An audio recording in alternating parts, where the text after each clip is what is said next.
पाठ 13। पुरस्कार। आकाश में काले काले बादल घुमड़ रहे थे। पर्वतमाला के अंचल में समतल भूमि से मिट्टी की गंध उठ रही थी। रथों, हाथियों और भीड़ के मध्य महाराज की सवारी बढ़ रही थी। बाजे बजने लगे और कुमारियों ने फूलों की वर्षा की। कौशल का यह उत्सव प्रसिद्ध था। एक दिन के लिए महाराज किसान बन इंद्रदेव की पूजा कर हल जोतते थे।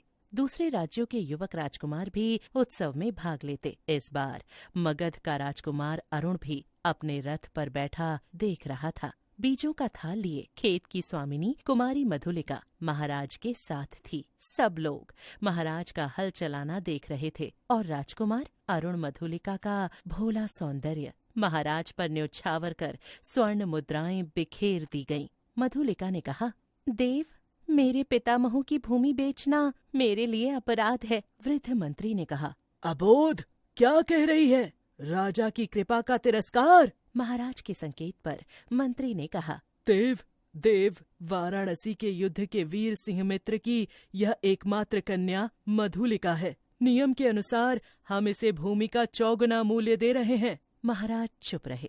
सभा विसर्जित हुई। सब अपने अपने शिविर को लौट गए। मधुलिका वृक्ष की छाया में अनमनी सी चुपचाप बैठी रही। रात्रि उत्सव में अरुण ने भाग न लिया। उसकी आंखों में नींद न थी। अरुण ने देखा रक्षक सो रहे थे। वह उस वृक्ष के नीचे जा पहुंचा जहां मधुलिका निद्रा का सुख ले रही थी।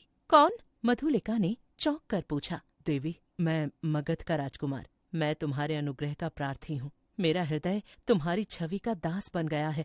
मैं कौशल नरेश से तुम्हारी भूमि तुम्हें दिलवा दूंगा। नहीं, मैं राष्ट्र नियम नहीं बदलना चाहती, चाहे मुझे कितना ही दुख हो। मधुलिका उठकर चल दी। राजकुमार लौट गया। मधुलिका ने राजा का अनुग्रह नहीं लिया। वह दूसरों के खेतों में काम करती और कठोर परिश्रम से जो सूखा अन्न मिलता उसे खाकर अपनी झोपड़ी में पड़ी रहती। आसपास के किसान उसका आदर करते। इस तरह दिन, सप्ताह, महीने और वर्ष बीतने लगे। मधुलिका बीते क्षणों को याद कर रही थी। अत्यधिक गरीबी ने उसे और अधीर कर दिया था। बाहर वर्षा ने भीषण रूप धारण कर लिया। गड़गड़ाहट बढ़ने लगी। मधुलिका अपनी टूटी फूटी झोपड़ी में कांप उठी। सहसा बाहर कुछ शब्द हुआ। कौन है यहाँ? पथिक को आश्रय चाहिए। मधुलिका ने डंडियों से बना द्वार खोल दिया। बिजली चमक उठी। उसने देखा एक पुरुष घोड़े पर सवार है। वह चिल्ला उठी, राजकुमार, राजकुमार! मधुलिका? आश्चर्य से युवक ने कहा, तुम्हारी यह दशा? मधुलिका बोल उठी, और आज आपकी यह हालत? मैं मगध का विद्रोही, निकाला गया राजकुमार, कौशल में जीविका खोजने आया हूँ। स्वागत है, स्वागत है। शीतकाल की कोहरे से घिरी चांदनी में बैठे अरुण और मधुलिका परस्पर बात कर रहे थे। इतनी गरीबी में इतने सैनिक साथ रखने की क्या आवश्यकता है? मैं अपने बाहुबल से नया राज्य बनाऊंगा। हो, तो तुम्हारा उत्साह कम नहीं हुआ? तुम्हारी इच्छा हो तो मैं प्राणों की बाजी लगाकर तुम्हें कौशल के सिंहासन पर अपनी रानी के रूप में बिठा दूं। मधुलिका कांप उठी। क्या? यह सत्य है मधुलिका। कौशल नरेश तुम्हारे लिए चिंतित हैं। वे तुम्हारी प्रार्थना अस्वीकार नहीं करेंगे। कौशल के सेनापति अधिकांश सैनिक लेकर दस्युनाश के लिए बहुत दूर गए हुए हैं। अरुण ने समझाया। जो कहोगे वही करूंगी, मधुलिका ने कहा।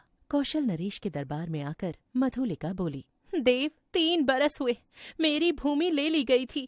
ओह, तो उसका मूल्य मांगने आई हो? नहीं, दक्षिणी नाले के समीप उतनी ही जंगली भूमि दे दें, मैं अपनी खेती वहीं करूंगी। वह भूमि उबड़ खाबड़ है, पर दुर्ग के समीप होने से सैनिक महत्व रखती है। तो मैं लौट जाऊं? सिंहमित्र की कन्या, तुम निराश नहीं लौटोगी। मैं मंत्री को पत्र देने का आदेश देता हूँ। जय हो देव, कहती हुई मधुलिका राज मंदिर से बाहर आई। दुर्ग के दक्षिणी नाले पर झाड़ियां काटकर मधुलिका का खेत बन रहा था। अरुण के आदमी वहां स्वतंत्र घूमते। एक दिन अरुण ने कहा, आज रात के तीसरे पहर मेरी विजय यात्रा होगी। मैं मगध का राजा बनूंगा। आज रात झोपड़ी में बिताओ। कल से तो राज मंदिर में तुम्हारा निवास होगा। मधुलिका उठ खड़ी हुई। झोपड़ी की ओर बढ़ती हुई वह सोचने लगी, मगध कौशल का शत्रु है। शत्रु की विजय? नरेश ने क्या कहा था? यह वीर सिंह मित्र की कन्या है। नहीं नहीं, वह पुकार उठी। रात का पहला पहर बीत चुका था। वह राह पर खड़ी थी। लगभग 100 अश्वारोही चले आ रहे थे। आगे आगे सेनापति थे। वे बोले, कौन है तू? मैं अपराधी हूँ, मुझे पकड़ लो। क्या है, साफ बता। आज रात श्रावस्ती दुर्ग पर दक्षिणी नाले के पास से आक्रमण होगा। किला शत्रुओं के हाथ होगा। क्या कह रही है तू? सेनापति ने चौंक कर कहा, मैं सत्य कह रही हूँ, शीघ्र चलो। सेनापति ने 80 सैनिकों को दक्षिणी नाले की ओर बढ़ने की आज्ञा दी और मधुलिका को साथ लेकर स्वयं दुर्ग की ओर बढ़ गए। अश्वारोहियों को आते देख प्रहरी चौंक गए। उन्होंने सेनापति को पहचाना। श्रावस्ती दुर्ग का द्वार खुला। सेनापति ने पूछा, दुर्ग में कितने सैनिक होंगे? सेनापति की जय हो, 200। बिना आवाज किए उन्हें दुर्ग के दक्षिणी नाले की ओर ले चलो। सेनापति ने मधुलिका को पीछे आने का संकेत किया और राज मंदिर की ओर बढ़े। महाराज के पास जाकर बोले, क्षमा हो देव, इसी स्त्री के कारण मुझे इस समय यहाँ आना पड़ा। महाराज ने कहा, सिंहमित्र की कन्या, तुम्हें तो दक्षिणी नाले के समीप भूमि दे दी गई थी। देव, किसी गुप्त शत्रु ने आज रात दुर्ग पर अधिकार करने का प्रबंध किया है। इस स्त्री ने यह संदेश दिया है? महाराज ने पूछा। मधुलिका, क्या यह सत्य है? हाँ महाराज, वह बोली।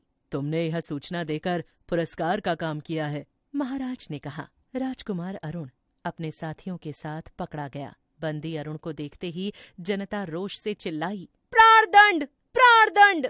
राजा ने सहमति दी। मधुलिका बुलाई गई। तुम्हें जो पुरस्कार लेना हो मांग लो।